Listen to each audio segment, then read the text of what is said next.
ચાલો વિદ્યાર્થી મિત્રો, આપણે ગયા લેક્ચરમાં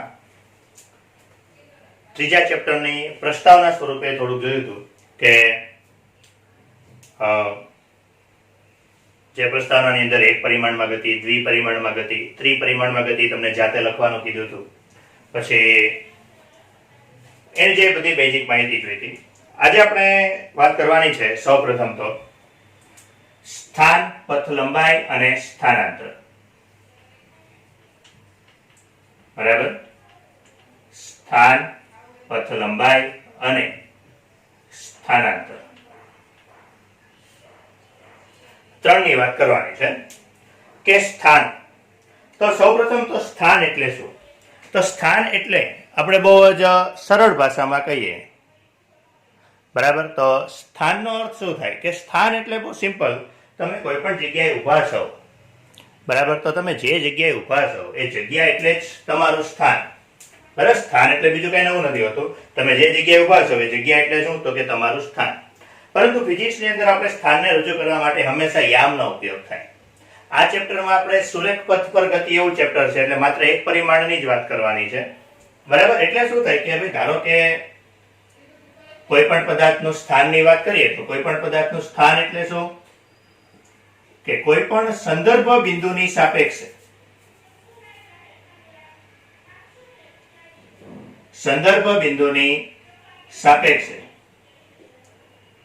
કોઈ પણ પદાર્થનું અંતર, તે અંતર એટલે એ આપેલા પદાર્થનું સ્થાન દર્શાવે છે. કે સંદર્ભ બિંદુની સાપેક્ષે અંતર. સંદર્ભ બિંદુ એટલે શું? તો કે ભાઈ અવલોકનકાર, તમે જે બિંદુએ અવલોકનકાર હોય, અવલોકનકારથી તમે જેટલા અંતરે ઉભા હોય એ અંતર એ શું દર્શાવે? તમારું સ્થાન દર્શાવે. બરાબર? બહુ સીધી ભાષામાં કહીએ કે ધારો કે કોઈ વ્યક્તિ એક અક્ષ પર હોય, અહીંયા એનું ઉગમ બિંદુ, તો ધારો કે કોઈ એક વ્યક્તિ આ બિંદુએ છે, એક્સ અક્ષ છે, અને કોઈ એક વ્યક્તિ આ બિંદુએ છે, તો આ બિંદુ એના યામ કેટલા થાય? તો કે ભાઈ એક્સ અક્ષ ઉપર છે એટલે એનો વાય યામ તો 0 થાય, તો આ બિંદુએ યામ શું થાય? 1 0. તો પછી એવું કહેવાય જે તે સમય એનું સ્થાન શું છે? 1 0. એટલે આપણે ગમે ત્યારે પણ સ્થાન દર્શાવવાના આવશે તો આ રીતે દર્શાવવાના આવશે. કે સ્થાન એટલે શું આવશે? તો કે ભાઈ કોઈ પણ પદાર્થ હોય એ પદાર્થનો જે તે સમયના યામ. યામ એટલે શું બનશે? એનું સ્થાન. બરાબર? બીજો પોઈન્ટ છે પથ લંબાઈ અને સ્થાનાંતર.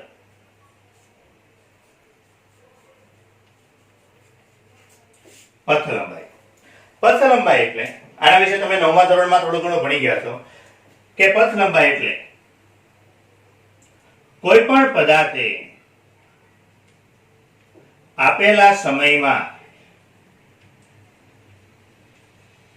કાપેલું અંતર, એ અંતરને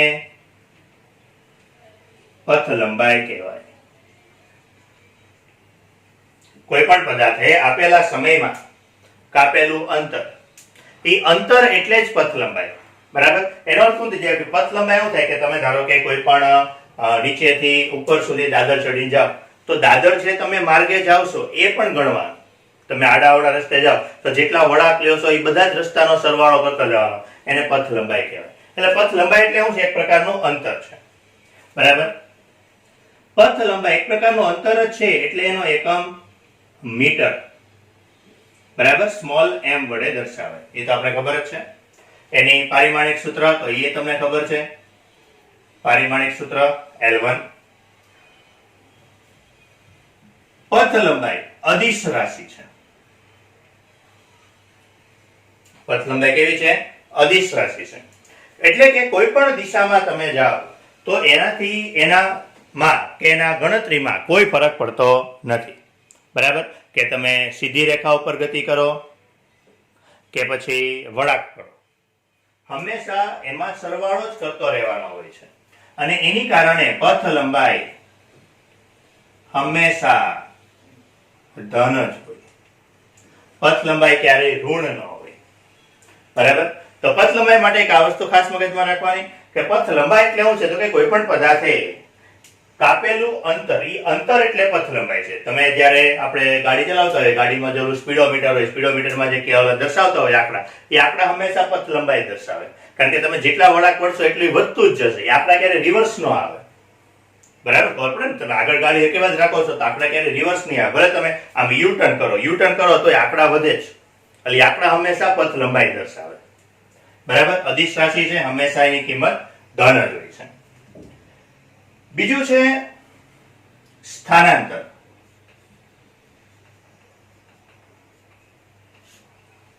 સ્થાનાંતર એટલે બહુ સરળ વસ્તુ છે. કોઈ પણ પદાર્થના સ્થાનમાં થતો ફેરફાર.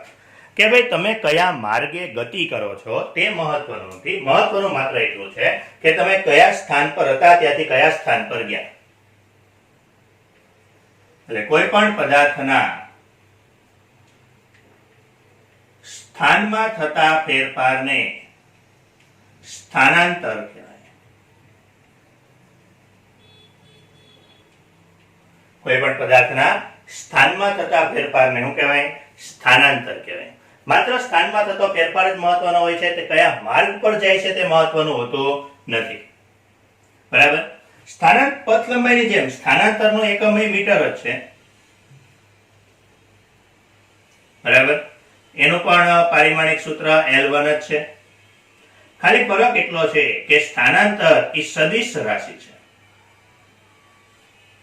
સ્થાનાંતર કેવી? સદિશ રાશિ છે. સદિશ રાશિ છે એટલે એનો અર્થ શું થયો? તમે સીધા જાઓ છો અને ત્યાંથી ટર્ન લ્યો, વળાંક લ્યો છો તો એના મૂલ્યમાં ફેરફાર થાય, એની મૂલ્યની ગણતરીમાં ફેરફાર થાય. બરાબર, એટલે સદિશ રાશિ છે એટલે ધન પણ હોઈ શકે, ઋણ પણ હોઈ શકે અને શૂન્ય પણ હોઈ શકે. એ કઈ પણ હોઈ શકે. ત્યારે આમાં આપણે શું કીધું? હંમેશા ધન જ હોય. સ્થાનાંતર માત્ર પદાર્થના સ્થાન પર આધાર રાખે છે. બરાબર, તે કોઈ પણ પદાર્થ હોય તો એ પદાર્થની ગતિના માર્ગ પર આધારિત નથી. એ માત્ર આધાર કોના પર રાખે છે? પદાર્થના સ્થાન પર. એ માર્ગ ઉપર આધાર રાખતું નથી. બરાબર, તો કઈક આ બે રાશિઓ ખાસ મગજમાં રાખવાની. પથ લંબાઈ અને સ્થાનાંતર આખા આપણા ચેપ્ટર માટે આ બે બહુ મહત્વનું છે. કે પથ લંબાઈ એટલે શું છે? તો કે અંતર છે. સ્થાનાંતર એટલે માત્ર સ્થાનમાં થતો ફેરફાર છે. એટલે કોઈ પણ પદાર્થ જ્યારે ગતિ કરે છે ત્યારે પ્રારંભિક થી અંતિમ સુધી કેટલું ગતિ કરે છે એના ઉપર આધાર રાખે. બરાબર, ધારો કે એના એક બે ઉદાહરણ લઈ લઈએ. થોડાક ઉદાહરણ લઈએ એટલે થોડું તમને એમાં આઈડિયા આવશે. કે ધારો કે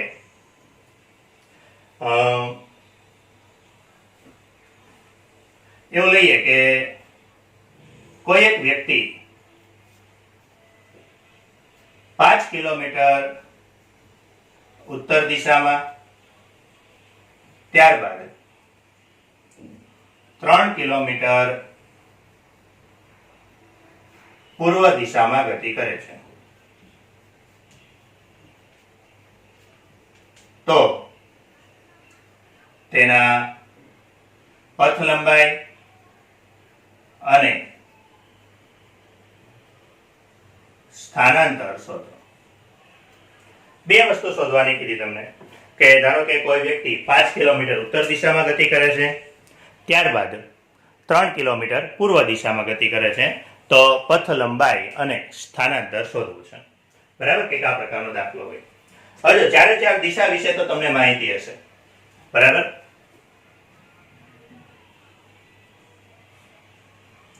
કે ચારે ચાર દિશા છે ને યાદ રાખવા તો આ રીતનું વિચારવાનું. આ તો આપણે ખબર હોય ઉત્તર દક્ષિણ, પછી અહીંયાથી આવું કરવાનું પ પુ. બરાબર, ઘણી વાર આમાં આપણે ભૂલ થતી હોય છે. એટલે યાદ રાખવાનું ઉત્તર દક્ષિણ પ પુ. બરાબર, પશ્ચિમ પૂર્વ. બીજું ખાસ મગજમાં રાખવાનું છે, આપણે હંમેશા ઉત્તર દિશા ઉપર દોરીએ છીએ, પણ ખાસ મગજમાં રાખવાનું ચારે ચાર જે દિશા હોય છે, ચારે ચાર દિશા સમક્ષિતિજ હોય છે. બરાબર, એટલે ખરેખર ચાર દિશા કઈ બાજુ આવે? તો કે આ રીતે આવે. તમે નાના હતા ત્યારે ભણ્યા હતા કે ભાઈ સૂર્ય હોય તો સૂર્યની સામે ઉભા રહ્યો. બરાબર, સૂર્યની સામે મોઢું રાખો તો સામે મોઢું રાખો એ પૂર્વ દિશા હોય, પાછળ પશ્ચિમ દિશા હોય, એક બાજુ પૂર્વ પશ્ચિમ, એક બાજુ ઉત્તર હોય ને એક બાજુ દક્ષિણ હોય. એટલે ચારે ચાર જે દિશા છે, ચારે ચાર દિશા સમક્ષિતિજ છે. એટલે આ રીતે હોય, એક આમ એક પાછળ. બીજી એક દિશા ઉપર આવે એને ઉધ્વ દિશા કહેવાય, બીજી એક નીચે આવે એને અધો દિશા કહેવાય. તો ટોટલ આપણે ફિઝિક્સમાં 6 દિશા આવે. બરાબર, આ ઉત્તર દક્ષિણ પૂર્વ પશ્ચિમ, પછી ઉધ્વ અને અધો. એટલે કઈ રીતે આપણે કઈ રીતે આવશે તો કે એક x એક y અને એક z આપણે આ રીતે આવશે, બરાબર. એટલે પછી તમે એ રીતે કહી શકો કે ઉત્તર એટલે તો કે ધન y, દક્ષિણ એટલે ઋણ y, પૂર્વ એટલે ધન x, પશ્ચિમ એટલે ઋણ x. એટલે આપણે જયારે પણ દિશાની વાત આવશે ત્યારે દિશા તરીકે આપણે હંમેશા ધન x ઋણ x, ધન y ઋણ y, ધન z ઋણ z, x y અને z માં લખવાનું આવશે. આપણે આવું બધું ઓછું આવશે. આ તો તે સરળતા માટે આપણે આવું ઉદાહરણ લીધા છે કે કોઈ વ્યક્તિ 5 કિલોમીટર ઉત્તર દિશામાં જાય છે, ત્યારબાદ 3 કિલોમીટર પૂર્વ દિશામાં જાય છે. તો એના માટે પહેલી વસ્તુ તો ગમે ત્યારે આવો કે દાખલો હોય તો પહેલું કામ તો એ કરવું કે એની એક સરસ આકૃતિ દોરી લેવી. તો કે ભાઈ 5 કિલોમીટર ઉત્તર દિશામાં જાય છે, બરાબર. પહેલા ક્યાં જાય છે? ઉત્તર દિશામાં. કેટલું? 5 કિલોમીટર. ત્યારબાદ 3 કિલોમીટર પૂર્વ દિશામાં જાય છે. પછી ક્યાં જાય છે? પૂર્વ દિશામાં. કેટલું? 3 કિલોમીટર. આને કંઈક નામ આપી દઈએ, A B C, બરાબર. તો હવે સમજો અહીંયા પહેલી વાત કરીએ પથ લંબાઈ.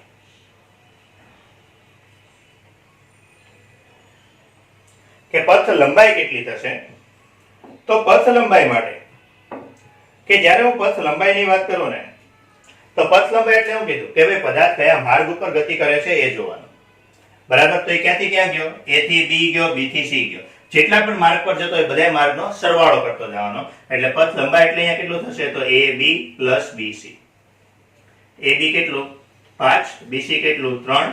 એટલે ટોટલ જવાબ શું મળશે? 8 કિલોમીટર. એ 8 કિલોમીટર મીટર, બરાબર. એના એકમ બધાય થાય, કિલોમીટર, મીટર, માઇક્રોમીટર, બધું પથ લંબાઈમાં આવે. એ પથ લંબાઈ. એટલે પથ લંબાઈ કેટલું મળશે? 8 કિલોમીટર. ત્યારબાદ છે સ્થાનાંતર. હવે સ્થાનાંતરમાં શું કરવાનું ખાસ મગજમાં રાખજો. સ્થાનાંતર એટલે માત્ર શું છે? સ્થાનમાં થતો ફેરફાર. કયા બિંદુએ હતો? તો કે એ બિંદુએ હતો. કયા બિંદુએ પહોંચ્યો? તો C બિંદુએ પહોંચ્યો. તમારે કરવાનું શું? તો કે જે પ્રારંભિક અને અંતિમ બિંદુ હોય, પ્રારંભિક અને અંતિમ સ્થાન હોય એની વચ્ચે એક સીધો લીટો મારી દેવાનો. પ્રારંભિક અને અંતિમ સ્થાન એની વચ્ચે એક સીધો લીટો મારી દેવાનો. એ જે જવાબ છે એ જ તમારું સ્થાનાંતર મળશે. આ AC એટલે સ્થાનાંતર શું મળશે? AC.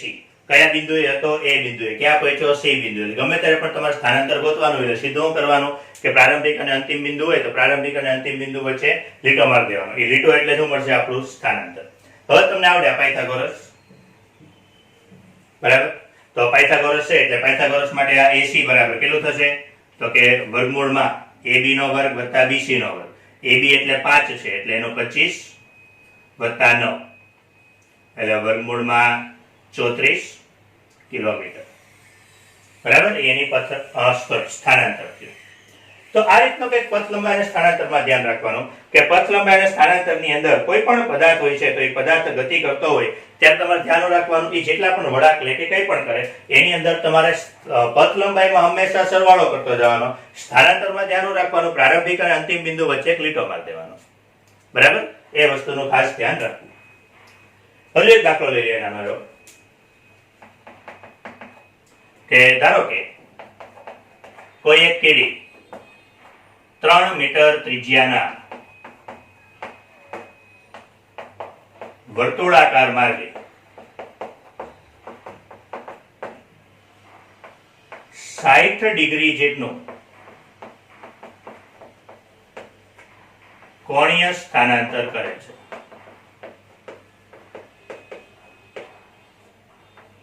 તો તેનું પથ લંબાઈ અને સ્થાનાંતર શોધો. ધારો કે એક સવાલ આવશે કે એક કીડી છે, કીડી 3 મીટર ત્રિજ્યા ધરાવતો વર્તુળ છે, બરાબર. એક વર્તુળ છે, વર્તુળ માર્ગ છે. એ વર્તુળ માર્ગની ત્રિજ્યા કેટલી છે? 3 મીટર. એમાં 60 ડિગ્રી જેટલું સ્થાનાંતર કરે છે. એટલે 60 ડિગ્રી જેટલું સ્થાનાંતર કરે છે એટલે કંઈક એવું કહેવા માંગે છે કે આ રીતે હોય તો ધારો કે આ કીડી અહીંયા કોઈક એક A બિંદુએથી શરૂ કરે છે તો ન્યાથી અહીંયા કોઈ B બિંદુ સુધી જાય છે ત્યારે આ ખૂણો કેટલો થાય છે? 60 ડિગ્રીનો. કંઈક આવું કહેવા માંગે છે. કોણીય સ્થાનાંતર એટલે બીજું કઈ નથી. કોણીય સ્થાનાંતર એટલે ખૂણો એનો, બરાબર. એટલે કંઈક આવું કહેવા માંગે છે. તો એ A થી B સુધી જાય છે. A થી B સુધી કયા માર્ગે જાય છે? તો કે A થી B સુધી આવા વર્તુળાકાર માર્ગે જાય છે, બરાબર. અહીંયા કેન્દ્રને નામ આપી દઈએ O. હવે આમાં પથ લંબાઈ અને સ્થાનાંતર શોધવું છે. તો સ્થાનાંતર એટલે મેં એવું કીધું એનો પથ લેવાનો, એનો માર્ગ લેવાનો. માર્ગ તો કયો છે? તો કે માર્ગ તો આ છે, A થી B, આ માર્ગ છે.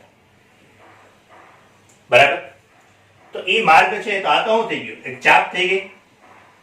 આ એનો ખૂણો, આ ત્રિજ્યા 3 મીટર. તો તમને યાદ હોય તો આપણે બીજા ચેપ્ટરની અંદર સમતલ કોણ નામની રાશિ ભણ્યા હતા. એમાં આપણે એવું કીધું હતું કે ખૂણો બરાબર ચાપના છેદમાં ત્રિજ્યા. તો અહીંયા જે ચાપ છે એ ચાપ જ બનશે આ કીડીની પથ લંબાઈ. બરાબર? કે કીડીની પથ લંબાઈ. તો કીડીની પથ લંબાઈ શું બનશે? આ ચાપ AB.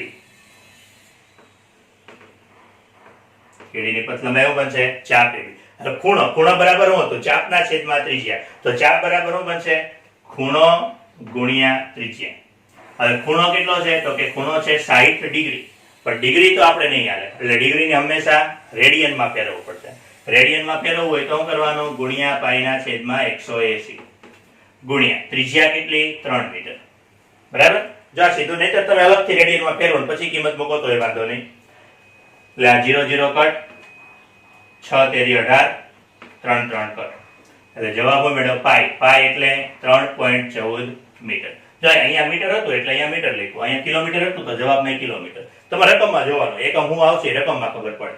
બરાબર? કે રકમમાં કિલોમીટર હોય તો જવાબમાં કિલોમીટર આવશે, રકમમાં મીટર હોય તો જવાબમાં મીટર આવશે.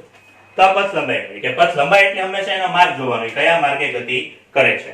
બરાબર? પથ લંબાઈ એટલે હંમેશા એ જ જોવાનું. બીજું છે સ્થાનાંતર.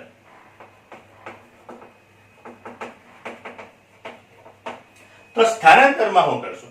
તો સ્થાનાંતરમાં હમણાં મેં તમને કીધું શું કરવાનું કે ભાઈ પ્રારંભિક બિંદુ અને અંતિમ બિંદુ હોય એની વચ્ચે સીધો લીટો મારવાનો. એ ક્યાંથી શરૂ કરે છે? અહીંયા A બિંદુએથી. ક્યાં સુધી? તો કે B બિંદુ સુધી. તો આપણે સિમ્પલ એક કામ કરશું, A અને B બિંદુ વચ્ચે એક આમ સીધો લીટો મારશું. તો A અને B બિંદુ વચ્ચે સીધો લીટો એટલે શું? AB થઈ ગયું. એનો અર્થ એમ થઈ ગયો કે સ્થાનાંતર શું થશે? તો કે સ્થાનાંતર થશે AB અથવા તો રેખાખંડ AB. બરાબર? હવે રેખાખંડ AB થશે. તો અહીંયા સમજો કે આ જે OB છે, OB 3 મીટર, આ ત્રિજ્યા છે, આ વતન ત્રિજ્યા છે, આ પણ ત્રિજ્યા હોય એનો અર્થ કે આ 3 મીટર હોય. ત્રિકોણમાં જો સામસામેની બાજુ સરખી હોય તો તેના સામસામેના ખૂણા પણ સરખા હોય. હવે આ ખૂણો 60 નો છે, બાકીના બે સરખા છે, એનો અર્થ કે ત્રણેય ખૂણા કેટલાના હશે? તો કે ત્રણેય ખૂણા 60 ના હશે. ત્રણેય ખૂણા 60 ના હોય તો એનો અર્થ શું થઈ ગયો? ત્રણેય ખૂણા 60 ના હોય એટલે ત્રિકોણ OAB, તો આ ત્રિકોણ OAB શું બને? સમબાજુ ત્રિકોણ બને. સમબાજુ ત્રિકોણ બને એટલે AB વતન કેટલો થશે? તો કે AB વતન 3 મીટર થશે. બરાબર? કે અહીં ત્રિકોણ OAB સમબાજુ ત્રિકોણ હોવાથી AB બરાબર 3 મીટર. પછી તમારે ઓલું બધું લખવા જરૂર નથી કે આ ખૂણો 60 નો છે, હવે મોટા થઈ ગયા એટલે એ બધી માથાકૂટ ન કરવાની હોય. તો કંઈક આ પ્રકારની માહિતી મળે. બરાબર?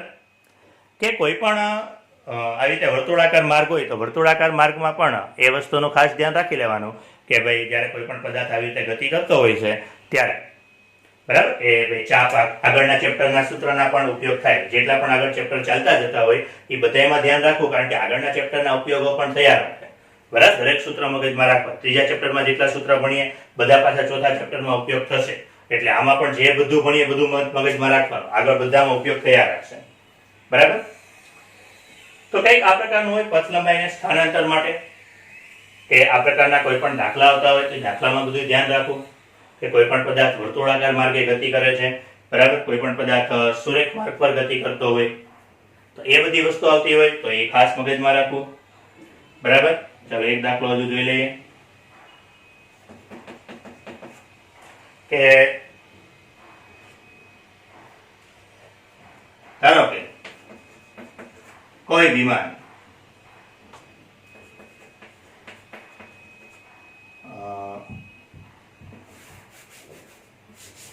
તે કામ કરીએ કે ધારો કે કોઈ વિમાન એટલે 100 કિલોમીટર ઉત્તર દિશામાં, ત્યારબાદ 50 કિલોમીટર ઉધ્વ દિશામાં ત્યારબાદ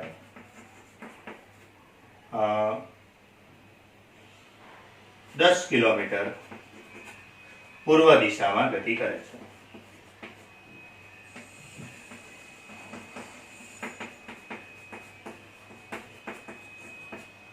તો તેના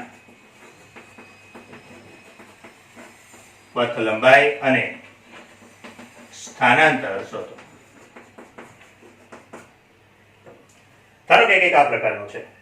એક વિમાન છે, વિમાન 100 કિલોમીટર ઉત્તર દિશામાં, ત્યારબાદ 50 કિલોમીટર ઉધ્વ દિશા, અહીંયા નવું તમને અહીંયા આપ્યું છે ઉધ્વ દિશા, ત્યારબાદ 10 કિલોમીટર પૂર્વ દિશામાં ગતિ કરે છે. તો એનો પથ લંબાઈ અને સ્થાનાંતર શોધવાનું છે. જો સમજો 100 કિલોમીટર ઉત્તર દિશા. હવે આપણે હંમેશા ઉત્તર આમ દોરીએ, પછી એવું વિચારે ઉધ્વ કે ઉધ્વયામ, પણ એ ખાસ મગજમાં રાખવાનું છે, એવું નથી.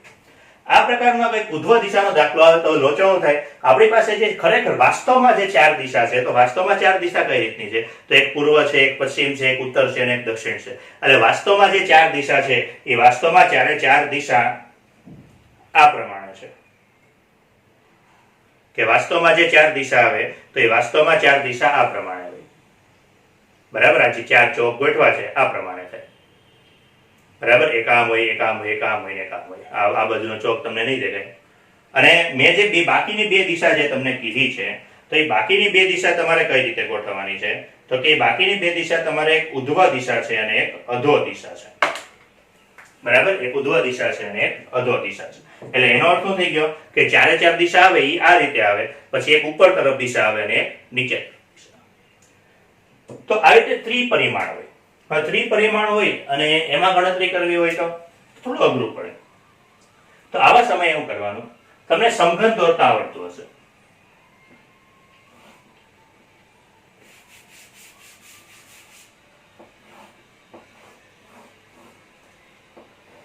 આવા સમયે સમઘન દોરી નાખવાનું.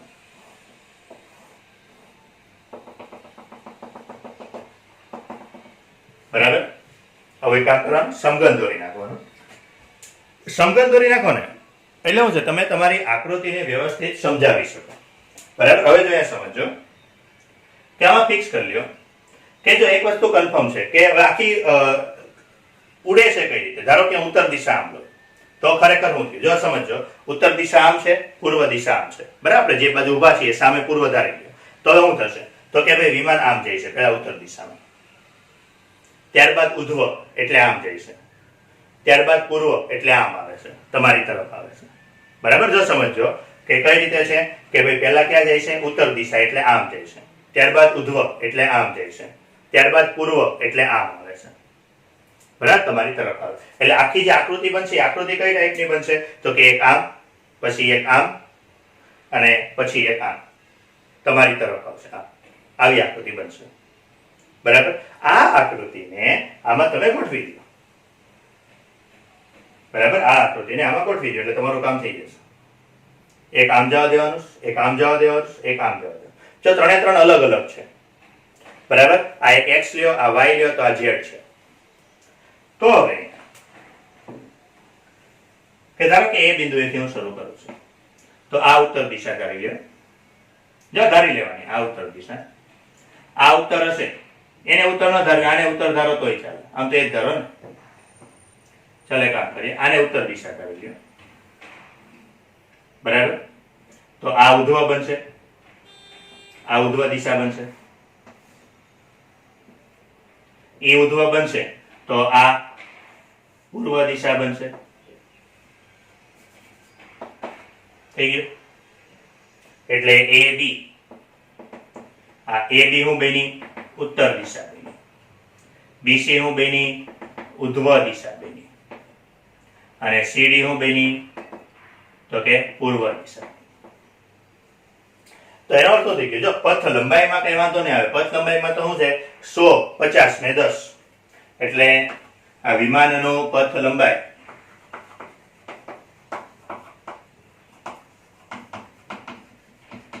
તો વિમાનની પથ લંબાઈ તો બહુ સિમ્પલ થઈ જશે. કેટલું? AB plus BC plus CD.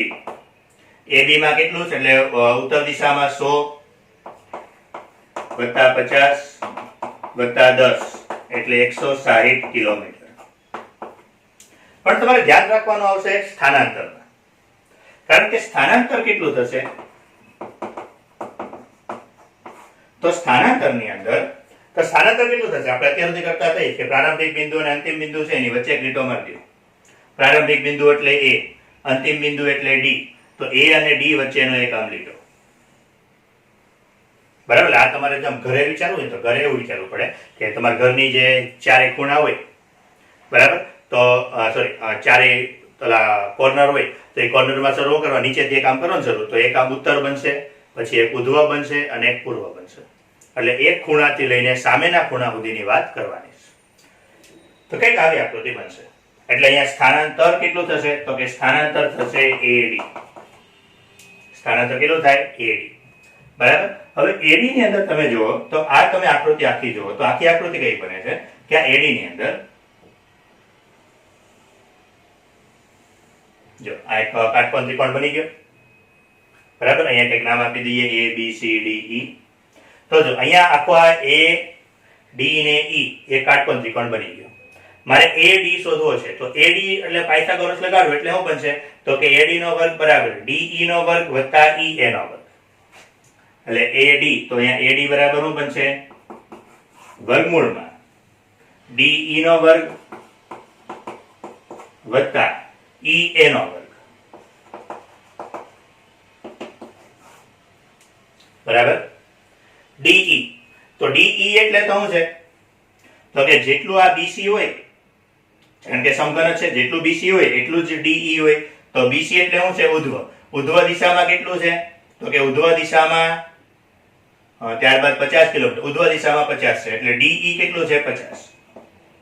હવે અહીંયા સમજો AE માટે. તો આ AE છે એટલે શું છે? એ તો આપણે કઈ રીતનું છે કે આપણે ઘર હોય તો ઘરની અંદર એક આમ બાજુ ગઈ ને એક આમ બાજુ ગઈ. એનો અર્થ કે આ AB અને BE એ વતન કાટકોણ ત્રિકોણ જ છે. આ વતન કાટકોણ ત્રિકોણ જ છે. તો એનો અર્થ એમ થઈ ગયો AE છે, AE છે એ AB અને BE માટે પાયથાગોરસ બનશે. ફરીથી પાયથાગોરસ કરો તો AE નો વર્ગ બરાબર તો કે AB નો વર્ગ વત્તા BE નો વર્ગ. એટલે AE નો વર્ગ, તો AE નો વર્ગ એટલે શું થશે? AB નો વર્ગ વત્તા BE નો વર્ગ. એટલે તો તમને આ બહુ એક સહેલું સૂત્ર મળી ગયું. તમે આવી આકૃતિ યાદ ન રાખો ને તોય થઈ જાય. જો DE એટલે શું છે? તો કે DE એટલે મેં કીધું એમ તો કે DE એટલે BC જેટલું છે એટલે ઉધ્વ. એટલે ઉધ્વનો વર્ગ વત્તા AB. AB એટલે શું છે? તો કે ઉત્તર. ઉત્તરનો વર્ગ વત્તા BE. તો BE આ BE.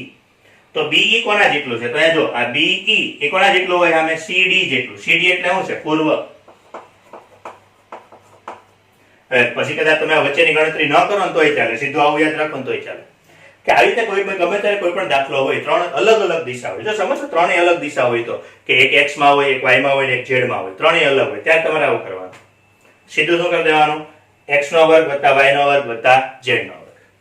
બસ હવે તમને આવડે. હવે કિંમત મૂકી દો કે ઉધ્વમાં કેટલું છે? તો કે ઉધ્વમાં 50,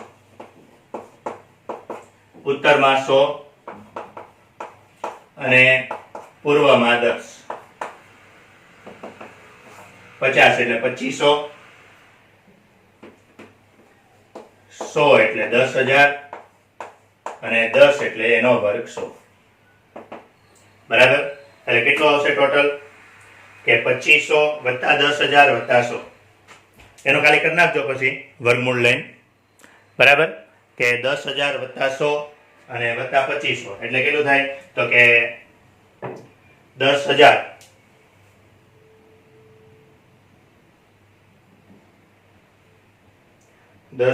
વત્તા 100 વત્તા 2500